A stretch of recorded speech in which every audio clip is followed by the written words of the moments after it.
It's a little windy, so we want to make sure the camera can hear you. Yeah, well, I did a little test earlier. It seemed to work okay. So, this is a brief ceremony for Paula, in memory of Paula Mezak. And in more ways, it's a ceremony for us, especially me, and to help us in our grieving for Paula. And like why today, it's August 12th. And from what I've read online, there's a Christian, Orthodox Christian, and a Filipino Catholic tradition of celebrating the deceased's 40th day after they pass, because it's believed on that day that they will ascend to heaven. Other Christians believe that the soul has 40 days on earth, especially if they have unfinished business or things to take care of before ascending. And so the 40th day is actually this Tuesday, the 14th. But I figured before Paula goes, for sure, we can read these messages to her or communicate these messages to her. So, I don't know if she's in heaven yet or not. I think so, but we have seen some signs.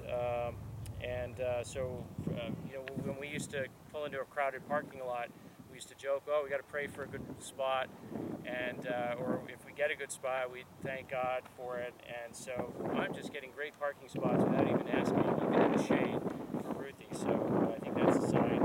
The other day, just a few days after she died, actually, I was driving and playing one of those songs that we played for Paula in the hospital. It was Barbara Streisand singing "Time for Love," and there's a line in there that says, "It's time for summertime and hummingbirds and butterflies." And as soon as she sang butterflies, this huge butterfly flew by the window. So, and then just the other day, I was sitting out on the deck in Clear Lake. It was kind of windy, and I was downwind of the hummingbird feeder, and I think I got pooped on by one of the hummingbirds. So, actually, I'd like to think that's not a sign of Paula, but so anyway, I thought we'd read a few Bible verses, and then we're also recording this on the camera to put it online. And so, Charlie, why don't you start with reading from Genesis? Sure. This is chapter 7, verses 17 to 23. For 40 days, the flood kept coming on the earth, and as the waters increased, they lifted the ark high above the earth. The waters rose and increased greatly on the earth, and the ark floated on the surface of the water. They rose greatly on the earth, and all the high mountains under the entire heavens were covered. The waters rose and covered the mountains to a depth of more than 15 cubits. Every living thing that moved on land perished, birds, livestock, wild animals, all the creatures that swarm over the earth, and all mankind. Everything on dry land that had the breath of life in its nostrils died. Every living thing on the face of the earth was wiped out. People and animals and the creatures that moved along the ground and the birds were wiped from the earth. Only Noah was left, and those with him in the ark. Yeah, thank you. So there, of course, is one reference to the 40 days. And in our case, it's Paula who's gone, and we are the survivors. And I wonder if Noah and his family grieve for the living things that perished the way we're grieving for Paula. Were they as lonely as some of us feel? And in the Bible, Genesis continues on to say that the waters covered the earth for 150 days. So maybe it'll take us 150 days before we overcome our sadness from her passing. So Nick, why don't you read Matthew?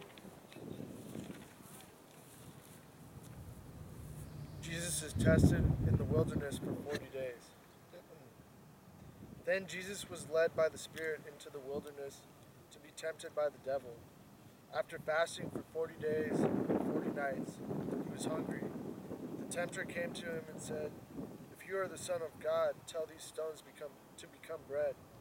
Jesus answered, "It is written, man shall not live on bread alone, but on every word that comes from the mouth of God."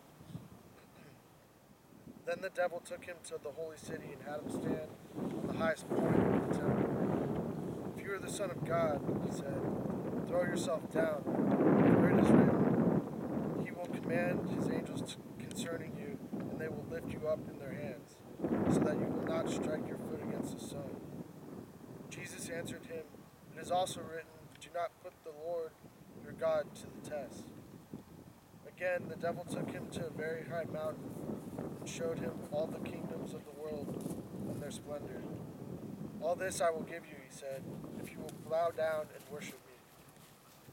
Jesus told him, "Away from me, Satan, for it is written, worship the Lord your God and serve him only."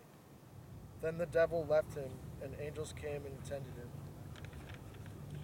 So is Paula in a wilderness facing temptation for the last 40 days? I kind of doubt it. It feels more like we're in a wilderness. Ruthie, stay here.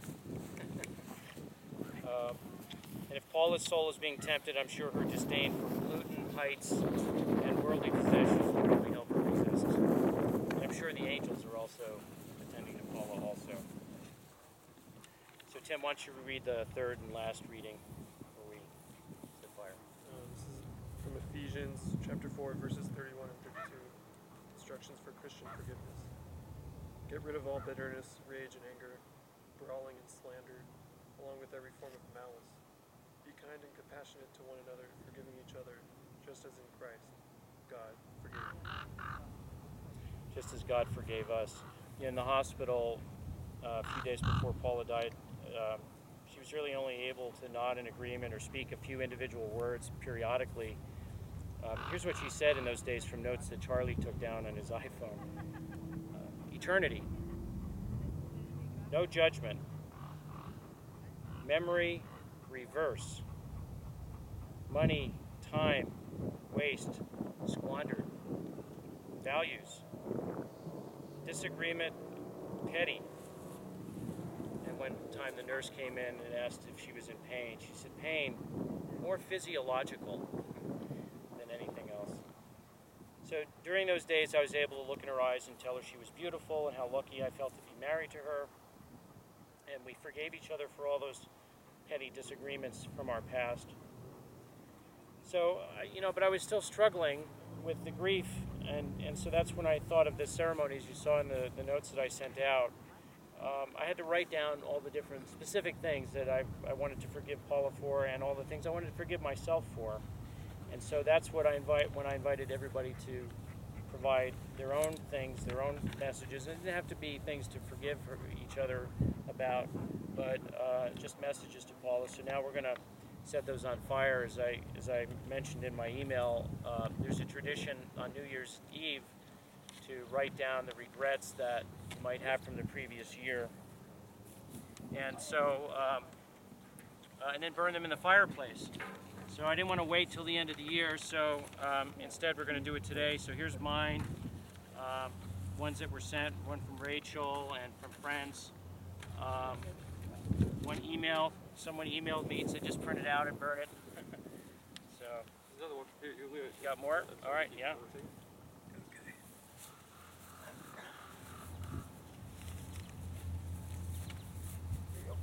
Make sure that's not the check that I gave you. No. Yeah, okay, good. Make sure to cover it up for you, or when you just after you light it, right? All right. One. And it set fire to the landscape too. Yeah. Get out of here. That's funny.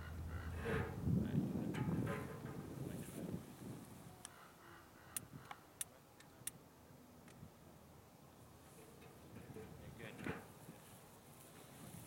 So it's really a symbolic gesture. I'm sure Paula knows our thoughts and knows how we feel.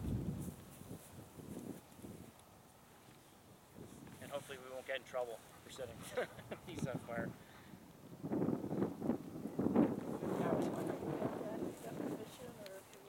Well, we'll ask for forgiveness later, which is completely fitting with the ceremony today, now that I think of it. So, Well, it's easier to ask forgiveness than permission. that's right. They said we could have barbecues out here. Yeah, That's what Kim Well, said. that's just like a barbecue. it is.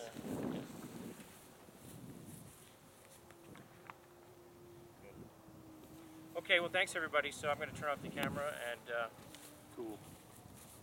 see you soon. Love you, Rachel, Grandma, Grandpa.